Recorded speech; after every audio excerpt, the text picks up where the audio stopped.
Unintellegent experiment. A Datura trip report by Borealis. Uploaded to earwid.org on February 17th, 2007.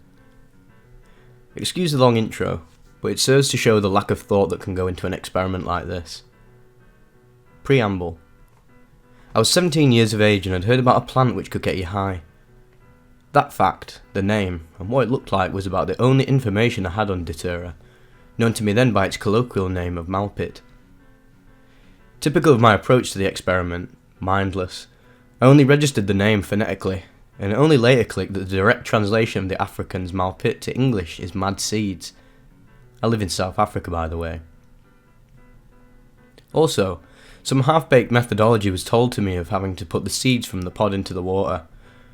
This apparently separated the good seeds from the bad seeds by a process of sinking or floating.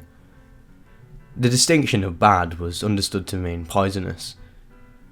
Unfortunately, there was no clarity on whether the good seeds would float or sink, so the philosophy was advanced that since the method would leave us with a 50-50 chance of choosing all good or all bad seeds, it would be better to rather dispense with the method altogether and just eat all the seeds, thereby softening the blow of a possible poison attack. Good work, team. It was an interesting situation the day I ate the seeds. I was a boarder at my school, and I had a day off with virtually nobody in the dormitory. This was due to the exam timetable leaving a few days free, at which opportunity most of the people just went home. My home was too far away to justify this, so I stayed. I made an illegal journey out of the school grounds with a friend to go and buy some weed, but we didn't remember the directions very well and got a bit lost. We happened to walk past a Datura plant which grows along the way, and I remember that I had some dried seeds in my cupboard at the dorm, so the decision was taken to try some. The seeds.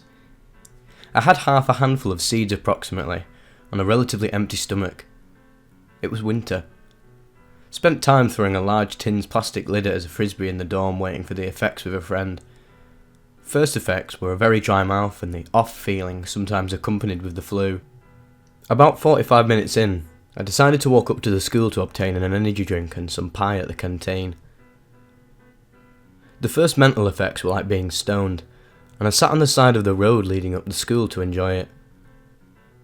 My memory is affected from this point on, and I can only give flashes as I remember things. After a blank spot, I got back to the dorm with my pie and drink, but my mouth was too dry to swallow either of them. I discovered a frighteningly shriveled penis without urination capability when I went to the bathroom, as well as eyes without near focus capability. These two things set me worrying, and for the rest of the day things took a cold and lonely menacing character. It was about 10:30 AM at this point. I still don't know what happened to my friend, but apparently he didn't feel anything, and drifted off to chill with some other friends, totally unaware of my situation. So negative introspection and isolation were in order, and I wandered off to the school sports field.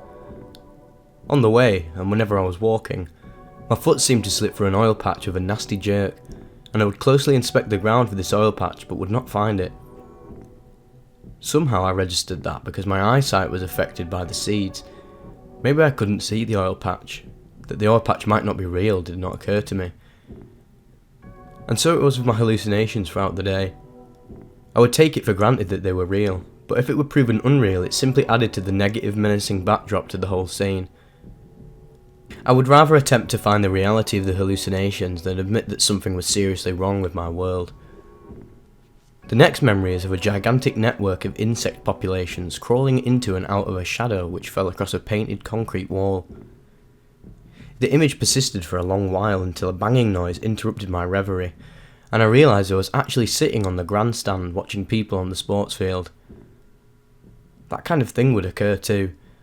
I would lose awareness and float inside a perception, somewhat pleasant, until it broke and the cold loneliness would be felt stronger with each return of it. The closest thing I've experienced to it is the delirious thoughts during sickness or fever, but on a bigger scale. Somehow I remember the banging noise as golf balls hitting the grandstand. I may have attempted sleeping because I remember getting up from a lying position. The stands were metal and ice cold. I was astounded to find that my feet weighed near 8 kilograms each. I think that's about 4 pounds. Very heavy. Now my memory is flooded with conversations that I tried to add to, but I found myself talking aloud to no one, an extremely lonely and confusing feeling. I remember a long conversation with a person which was different in that it was vividly real, and I'm still tempted to think that it was real, because we talked about the seeds and how I was high, etc. It's just that this person had left the school about a year earlier. If it was a hallucination, then it was an awesome accomplishment of the human mind. At some point during the trip, I was in bed watching my cupboard float up and down and left and right, etc. in reverie again, when I felt the need to chase after a shadow I saw from the corner of my vision, some quick and sinister thing. Each time I turned a corner, it turned some corner up ahead. The last thing it zipped into as I turned a corner was the dark cavity underneath someone's bed.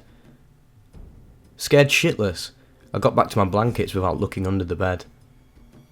Spiders crawled underneath my blankets up towards my face. Even with the dormitory so empty and the hotel masters all up the school, I was extremely lucky to stay out of trouble. There were signs that stuff happened which I don't remember, like grass down the back of my jersey and posters that were found in the dustbin. Other things I remember: showering and passing somebody's shampoo and hearing the bottle hit the floor, nobody in the next stall to pass to, and talking to people who would vanish into thin air, visual ghosts at the edge of vision, and small reveries in immersive visualizations. They all happened in front of that cold, awful, lonely, emotional background. Even the frightening aspects were flat and lonely, just cold. It occurred to me at some point that I was walking around hell. This feeling left me soul stunned. Book. A little bit of heaven floated down out of the darkness as I was exhaustedly drifting off that night. Some kind of book appeared with impressive clarity, like the ultimate reverie, and it wiped all traces of the cold and lonely away, leaving me struck with a fresh, smiling amazement. I remember nothing as to the content of the book, but to read from it was the most satisfying thing in the world. I can't relate any experience to it other than religious ones I've had at other times, but more so this time. I could experiment with the book, like looking ahead from the line I was reading to the upcoming paragraph indentations to see if they would be the same by the time I got to them. They would stay the same, though if I jumped ahead the words would appear all jumbled and unreadable. I could think to myself, I have to remember what I'm reading. This book has everything I need to know. But as soon as I got to the end of a page, I would wake up with my hands shooting into the air trying to turn the page. I would forget what I was reading instantly. Someone else I know has also had a similar experience when he tried Datura, despite my warnings. He would have a much worse experience than mine. But the fact that two people can hallucinate something so similar and be so awestruck by it makes me think that it must be more than just a hallucination. I never told him of the book, so he hallucinated it independently of any suggestion. I think I've made this too long. I'll just say that my eyesight was still bad the next day, and without being able to study the previous day, I ended up with a 12% for math. If you're going to experiment with anything, be careful, be clever, respectful, patient, and willing to not do it. My opinion is don't try Datura. Try something else instead. The rewards are not worth the effort and danger. I thought the book was most excellent, but I'll never go through that cold loneliness to get to it again.